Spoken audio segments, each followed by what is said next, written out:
I was 10 years old, I was arrested for playing with a friend. And it's a super long story, but I'll try to shorten it as much as possible. When I was younger, again, I loved to read, and I thank God every day. I thank you for just, for gifts, and I'm blessed to be really smart. And I was somebody who was super, super into my academics, and even to this day, I'm really, really into just research and reading, and just I have a desire to always want to know more and to discover the whys and whats of the world. And so I was no different when I was younger. And I remember, and being in the public school system, and not that I would be bored, but I would be bored because the work wasn't challenging. And so I was so used to everything coming easy and not having to study and just getting it. And I didn't understand why, but I just loved school and it was easy for me. My mom told me, actually, I didn't know until recent years that they told her that by grade 3, I was reading at an adult level. And they actually wanted me to skip a grade. And she told me no, she told them no, because she didn't want me growing up too fast or being around older kids too soon. And so instead of me advancing, she took me out of the public school system and she had me attending schools outside of my district. So I remember she would waking up super early in the morning to go stay at people's houses to catch buses in neighborhoods that I didn't live in, to go to school. And so even when I was younger, it was a weird thing for me of living in one neighborhood, but then and being exposed to one way of thinking, but then going to schools in different neighborhoods and being exposed to other ways of thinking and other ways of life. And so a majority of, not all the time, but majority of my scholastic career, I went to schools with majority white people. And so I was always used to being the only or the first in so many different occasions, and that comes with just challenges of its own. And so when I was 10 years old, and again at that time, it was hard for me to make friends because I was so different. I was either too black for white people, or I was too white for black people, or I was too smart, it was just always too something. And so it was really hard, even to this day, to really have friends, for me at least, close ones. And so at that time, I did have one friend, and she happened to be white. And we were tight, child, we were tight. And so we had class together, and I remember distinctly it was computer class. And back then we used to pass notes, child. Nowadays they're texting. This was back before phones were a thing. And so we used to pass notes and have them all, when you had the cute, sexy folds. And so I remember that Kara, her name is Kara. But her and I used to pass notes back and forth all the time. And so the way that we would do it is that, I would walk to the pencil sharpener and toss it or slide it over her shoulder. And then for her to pass it back, she would either pass it to somebody else, or she would pretend to ask the teacher a question and slide it over my shoulder. And so one day in particular, when she passed me a note, she slapped my back and kind of gave me a hug over my seat, and she slid the note to me. And I remember writing her back. And then on my way back to her, I did the same thing. I slapped her on the back and, hey girl, hey, and slid the note over her shoulder. And so later on in that class, I remember her asking to go to the nurse, and I didn't think anything of it because she didn't mention anything in the note that anything was wrong with her. So I just thought it was an excuse to just get out. And so I didn't think anything of it. But then I noticed that she didn't come back.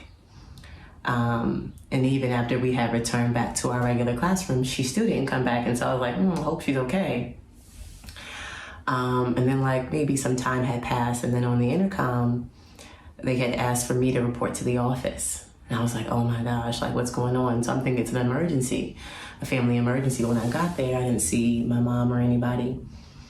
But when I got there, I noticed that there was an officer and there were school administrators, and I was nervous, like, oh crap, what did I do? Because I was usually a pretty good, outside of, teachers having an issue with my mouth and talking too much. At that time, I did well in school. I had straight A's. I didn't understand why I was there.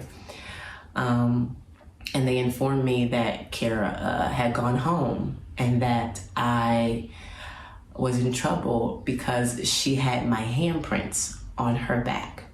And they had taken pictures and photos, which they showed me. And from the photos, I could see my fingerprints. However, she was white and fair skinned. And so I'm brown and I still bruise easily to this day. But it was still confusing. And I tried to explain to them, I remember kind of being nervous and trying to explain that we were friends and that I was playing and that I didn't mean to hurt her. If I did, and I wanted to apologize, but they really weren't listening at that time. And they were saying a lot of things that at that time and at that age, I really didn't understand. But all I knew was that that at some point along that conversation, it didn't feel safe to me anymore. I'm like, where's my mom? Call my mom. Where's my mom? And they had told me that they had already called her and that she was on her way. And so until she got there, I didn't say anything. I was crying. I was freaking out. Then when my mom got there, I burst into tears. I remember bursting into tears, and she was like, what's going on? And I remember they pulled her aside, but I could still see them talking. I didn't hear what they were saying, but I could see them talking. And I saw my mom get kind of really upset and angry. And I just really didn't understand what was happening. But I remember she burst into it and was like, let's go. I can't believe this. Let's go. And then we got in the car. She asked me what happened. And I tried to explain to her that I didn't know what was going on and that was my friend. And I told her the whole story. And she said, well, hit me or show me what you did to her. And so I did it. And my mom said, ooh, Tania, I didn't know you were that strong. I felt that. And I'm wearing a real, she's like, I'm wearing a leather jacket. And it was real. A real leather jacket. And she said, I felt that. And I was like, oh no. And so then my mom went on to explain to me that I was being charged with assault for, and mind you, I was only 10 years old, for my handprints on my friend, and that I would have to, turn myself in the following day, and that, restraining orders. She was just tossing a bunch of words at me and things that I didn't really understand. And so fast forward to the next day where I actually had to visit the police station, and I was no stranger to the police station because of some of the things that I have gone through in my childhood, but it was different because this time it was me. And I recall, actually having to take a mugshot and having to give a statement and actually being fingerprinted and processed through the system. And it's interesting because how they have these special cameras and special ink and all of it is it's almost like they want you to know. And I'm saying they and just speaking to this as far as, not people, but the system and the powers that be, right? And they want you to know that you are a criminal and that you did something wrong. Because that mugshot, I was actually really cute that day. And the mugshot made me look like I saw the photo and it made me look like a criminal. And I think in all of it, it was so fast and it all happened. And even to this day, some of it's a blur still, which I think happens a lot in childhood trauma, that sometimes some parts are just so traumatic that for just our own security, we block them out or they get fuzzy. But the one piece that I will never forget is the ink. They put this ink on your fingers for your fingerprint and they make you roll it one way and roll it the other. And so we had gone through that process and we had gotten home and my mom was like, go wash up. I didn't say anything and my mom didn't really say much to me about it. But I could tell that she just wasn't feeling the whole thing. But I remember, when she said, go wash up and get ready for dinner. But I remember I didn't come downstairs immediately. I had sat on my bed and I just stared at my hands because I still had the ink on my hand.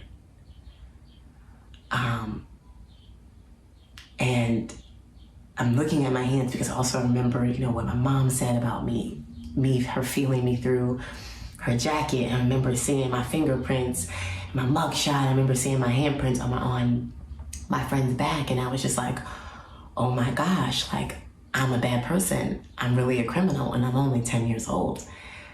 And it's interesting, and even then, I didn't realize just the power of just criminalization of Black children, especially, and Black women altogether, and how that happens. I'm not the only person that's probably happened to, and I even see it now. I know I've seen, since then, as I've gotten older, I've seen videos of little girls getting body slammed by officers for talking or having an attitude. I've seen kids go to jail for scissors, you know, all kinds of things. And I've learned that that's a shared experience among a lot of people, especially if you've ever been incriminated for, or criminalized for something that you didn't really do. But it's powerful, and I think it's also something that society uses as like systemic and systematic oppression to convince you mentally and emotionally that you are not what you are. And it worked. I'll be honest in that it worked, because from that moment on, that's the confidence that I once had, this innocence that I once had, I didn't have from that day forward. And so I remember, you know, going to school per usual, but my instructions were not to speak to her, not to look at her, nothing. I remember it was with the most traumatic part of that was that I got back to school, and eventually she came back to school, and she was talking to me as if, and trying to hang out with me as if nothing had happened. And I was just kind of like, did you not know what happened to me and what's happening to me? And it was almost as if like she didn't care. And I was angry with her. And so I didn't say anything to her. And when people would ask, oh, we weren't friends anymore, I didn't say anything. And mind you, she was my only friend. So I went right back to being by myself. And so fast forward to my actual hearing, and mind you, it had gotten prolonged and pushed back for a while. And so when it was time for the hearing, I remember our public defender, and mind you, if you don't know what that means, it means that you can't afford a lawyer, child, so you get the best that you can get. I remember our public defender, you know, didn't really know much about the case, or at least she didn't talk to me about it. But I remember when we were sitting there, we were sitting on one bench in the courthouse, and down the hall was my friend and her mom. And I remember my mom was like, I'm gonna go talk to her. And the public defender said, no, don't talk to her. You're not allowed to talk to her. And then my mom was like, okay. And then my mom was like, nope, I'm gonna talk to her. And if you know my mother, and if you know me at all, I am literally like not only the spitting image of my mother, but I share a lot of her fight and her fire. And when we're both determined to do something, there's no stopping us. And so she went, and I remember she pulled the mom aside, and they talked for some time. And the next thing I know, they came over, and like they got them, and they told me and my friend to just sit there. But the parents and the lawyers and public defenders went off and did their own thing. And it turns out, and then we got called in. I had to give a statement. And when the judge and everyone found out that we were friends, and my friend had to give a statement, and when they found out that we were friends and that it was all a misunderstanding, and we actually found out that my friend and her mom weren't trying to press charges, but that the school had told them they had to press charges, is why they were going through the process. But this entire time, neither party really wanted to do it, but that it was a system thing. And so the case was dismissed, but it was still on my record. But more importantly, it was still programmed in my memory. And even after that, I remember her trying to be my friend, but at that point I had a skepticism of white people in general, because there were so many people involved in that, but especially of white women. And so from that moment forward, I kind of denounced the entire race from my existence. But more importantly, I talk a lot about, storytelling and the power of storytelling, and how sometimes if the story that you're telling yourself, eventually, whether it's true or not, you tell it to yourself enough, you start to believe it. And I did. I believed that that all white people were bad and out to get me. And I believed that, maybe I was a criminal. Maybe I was angry. Maybe I was, a bad person. I recall just from that point forward, I became like this fighter. And it was a fighter of people, fighter of systems, fighter of whatever I felt like was what was the ops. Okay, my opposition, I was just there. And I remember after that, I started to have a lot more behavioral problems in the classroom. Some were me, right? And then I'm old enough now to own the fact that some things I know that situations that were not that big that I made bigger with my attitude and with my mouth. And there were also other occasions where it wasn't me, but just that, teachers, most of whom were white women, were threatened a lot by my presence and my power. And that, I was not afraid to stand up for myself. I wasn't afraid to tell them when they were wrong. I remember how offended and mad they would be if I said, oh, that math is wrong. Even though I was right, they would just be mad that I had the audacity to say it, And not even that, I was fighting everybody and everything that even looked at me wrong.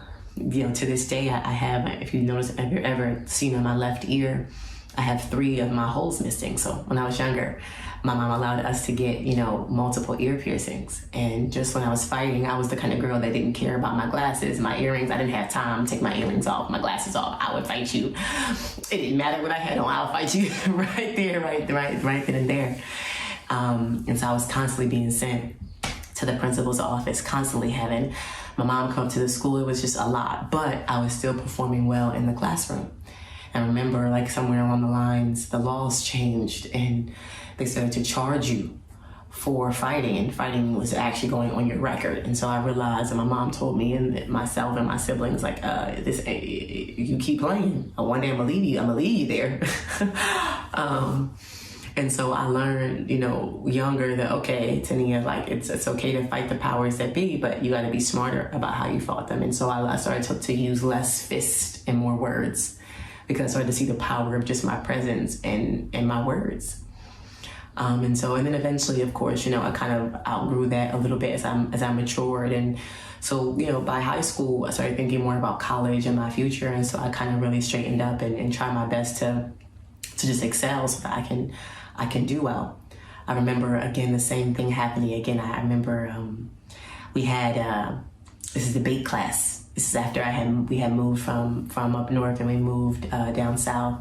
And I was, again, find myself going to a school where, when I moved down south, I just knew that my mom was gonna let me go to a black school, but she was like, nope, you got And so we ended up going to a school where, again, I was one of the only black people in my class, and that was a challenge in itself. Especially, and this is even worse because it was not only white people, but white people with money who thought very, very highly of themselves, and they let you know every chance they got the privilege they had.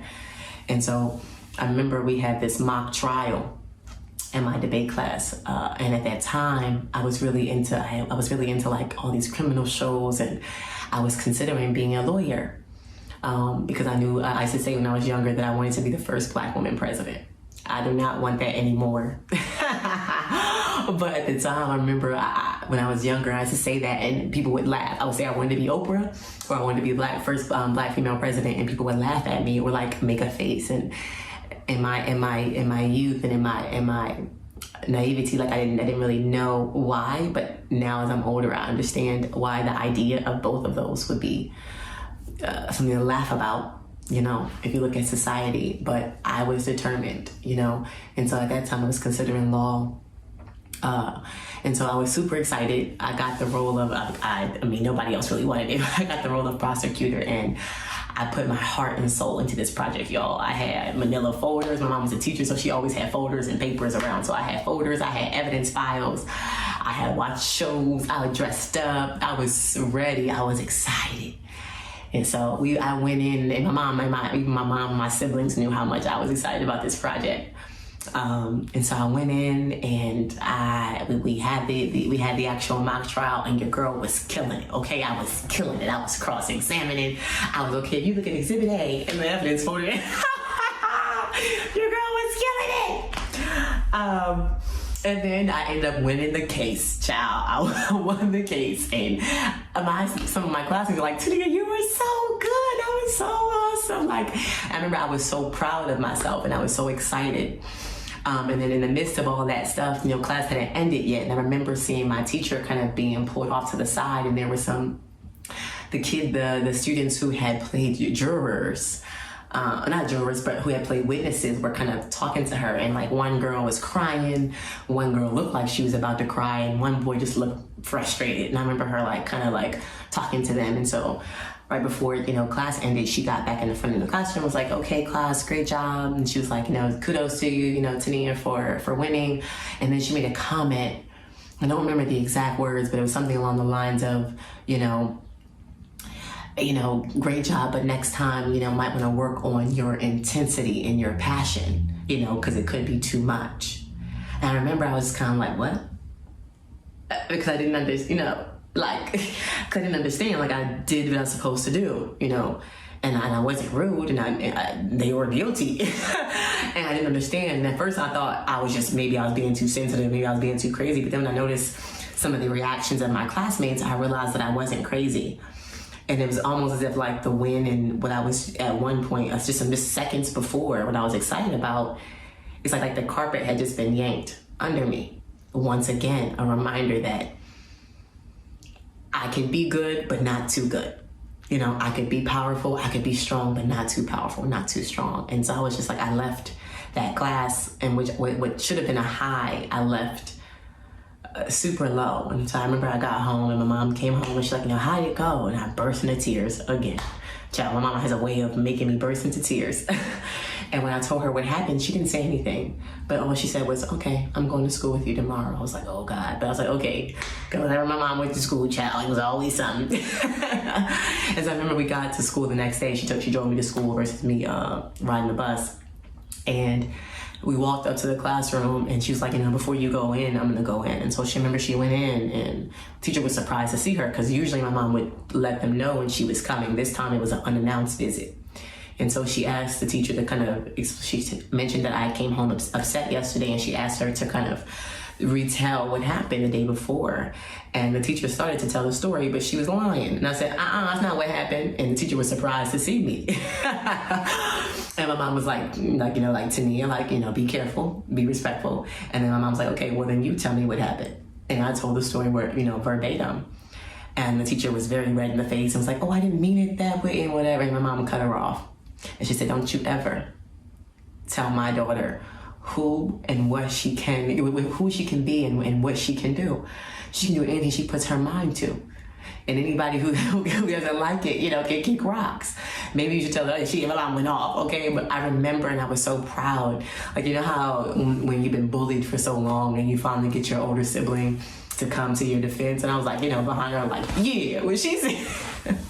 And I remember my mom, and she had stood up for me in so many other capacities, but at that time and at that age, it was so powerful to me, because that story from 10 years old kept replaying in my head, of this idea of being scared and afraid of my power, and this idea that I had to dim my light and to be quiet and to be less, to be accepted in spaces. And it's almost like my mom just shattered that in that moment. And it was a reminder to be myself, and no matter whether people received it or not, to live in it. And so from that point forward, I did. And then again, I'm thinking that my past is behind me, and then it showed, just right when you think that you've moved on and that, it's finally over, you can breathe, here comes another satanic attack, and it's like, boom. And it was when I was applying for schools. By that time, I hadn't been traumatized enough, and I had also been so immersed in Black culture from my mom and my aunt. They're both super obsessed with Black culture. And so by that time, I knew that I wanted to go to an HBCU. And so I had only applied to HBCUs. I had applied to 17. I got into all 17. I got 14 scholarships, and of the 14, I believe 7 or 8 of them were full rides. And so I had options, and I was excited. I remember, I was taking my SATs, and the guidance counselor told me and my mom that with my criminal record, that it might be an issue when it came time to go to school, when they started to do the clearances. And so I remember for my 17th birthday, my birthday gift, because my mom couldn't really afford it, and so she had to use the money. I'm a summer baby. She had to use the money for my birthday to expunge my record, because I wasn't going to go to school without it, despite having the grades, despite having the accolades, despite being the ideal candidate. It was another reminder that, nope, this thing that you really didn't even do, that you were innocent in, could still be an issue. Which, I think is one of the reasons why I have empathy for rehabilitation and for people who make mistakes, whether it was on purpose, whether you did it, whether you were innocent or guilty, how sometimes just the idea of getting back into the world, people giving you a shot is hard. And I understand that. So I understand when people come out of prison and come out of jail and they aren't given a shot. I have empathy for them because I know what that's like. Maybe not to the same extent, but I understand and I share that. And so, once she did that, I remember my mom, I sat with her and she was like, yeah, like, this is it. Like, this is it. This isn't a pep talk. This is a grown woman talk of from this point forward, when you turn 18 years old, like, you are on your own and the world is not built for us, especially women of our power and women, I'm a headstrong woman with a mouth, and a mouth that I'm never afraid to use, and a power that I'm never afraid to stand in.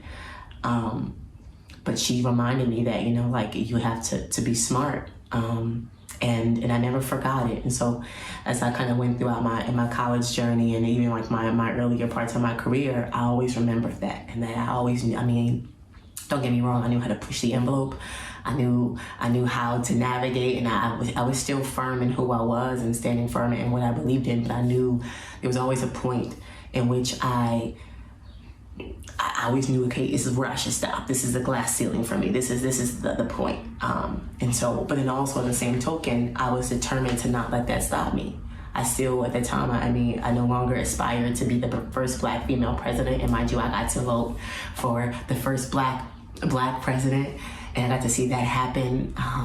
And even got to see the first Black vice president, female Black president. So I didn't have those aspirations. And even now, I love Oprah.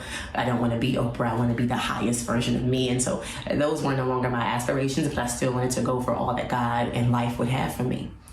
And so I had a tendency to be very one-track minded in my life, in my career. And that was kind of where I was. And I gave every place I went to, I gave them my heart and my sweat and my blood and my tears. And I wanted to do well and perform well, and I did. Everywhere I went, I started something new. I broke a record. I won an award. I did something. And so everywhere I left, whether they liked me or not, whether I stayed longer, whether I liked it or not, it felt good knowing that I changed lives, that I accomplished something, but that I was leaving a legacy behind. And that was always the goal. And I thought I was doing well and I was on my way. And then, I ended up, I've traveled with my job, worked, and I've lived down south and up north and the Midwest, and I've gone over and I've traveled with my career and finally back home. And then I got to my most recent place of employment and I was doing well and I had been there, and despite not having, and I kind of took a job that I felt was promising. And I lacked the resources that I needed to do the job, but I was still able to still perform and do well. And then it was brought to my attention that I was being paid considerably lower than my counterparts, and that the resources that I had to do, that I was being given to do my job, were also considerably low compared to my counterparts, who were A, majority male, and 2, majority white. And that frustrated me because even though I was doing well, I was still being expected to perform at the same level as them, but also with the least amount of resources. And it kind of frustrated me. And so I remember approaching leadership and asking them, bringing that to their attention and letting them know that I was aware of the inequity. And I asked for, to be paid what I was worth. And I asked for them to give me, if not, and I had, mind you, my presentation was flawless. I had reports, I had numbers, I had data, I was respectful. I showed them my list of accomplishments, all the things that I had done for them, things that were within my job description and that were not in my job description. Because up until that point, I had did whatever they asked me to, no questions asked, and I did it well. Lo and behold, the reaction that I got was horrible, so much so that that fast forward sometime later, just through little small things and eventually one big lie, I was terminated, falsely terminated from my place of employment. And for the first time I was like, I didn't have any fight in me. And I'll be honest, that made me back that up. Not initially. Initially, I was angry. and I wanted to retaliate. But then God told me not to. And if you look at my track record, it's one of those things where, you know, in those cases, whenever he's told me not to, he's always come through, and he's always, you know, saved the day. And he's always made sure that I was redeemed. And so when he said not to, I did not like it one bit, because I felt like they were getting away with something. But I think in those cases, especially when you're at, I tell people all the time, when you're at those, you don't never want to make permanent decisions with temporary emotions.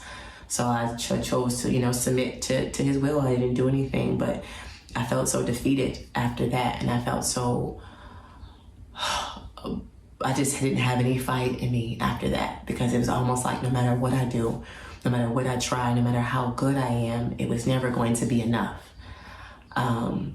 And it almost made me quit altogether. And maybe for a few months, I like, you know how you get hit, and usually I'm a person that you'll never get me on my knees, right? You gotta kill me. But for the first time, I was like, I was down and I did not want to get up, you know? But again, like, glory be to God, and just, you know, what he does, and just, you know, I had a great support system and network, and just really kind of taking that time, you know, to come to terms with how I was feeling. And I realized, you know, that even if I did fight, I didn't want to fight to be anywhere or any place. And I think in looking back at my entire history, I don't want to fight to be somewhere where they don't want me. I don't want to fight to be places where I'm not received, where I'm not appreciated, where I'm not valued. And I'm okay with that. I think we look at the Great Resignation and what's happening across the world. I think the pandemic really showed people that what people value. And I think when you realize, like, I deserve better, you change your mind. And I agree, and I stand firmly in that of kind of just not in my former place of employment, but across the board of, you know, you got to treat people, you know, where people put their money is where they value and where they treasure. And you can't, number one, it's important to be fair, right? You can't preach equity and preach diversity and preach inclusion, but then your systems and your practices and your principles and your procedures and your leadership don't align with that. And so I stand firm and with others, and even in myself, in that I will be denied my rhythm if you cannot take my blues. Like, if you deny my blues, you can't have my rhythm. You don't get to have my talents and have my skills and have my insight and my knowledge, but then deny me the right to speak up for myself, deny me the right, you know, to advocate for my needs, and to support my needs.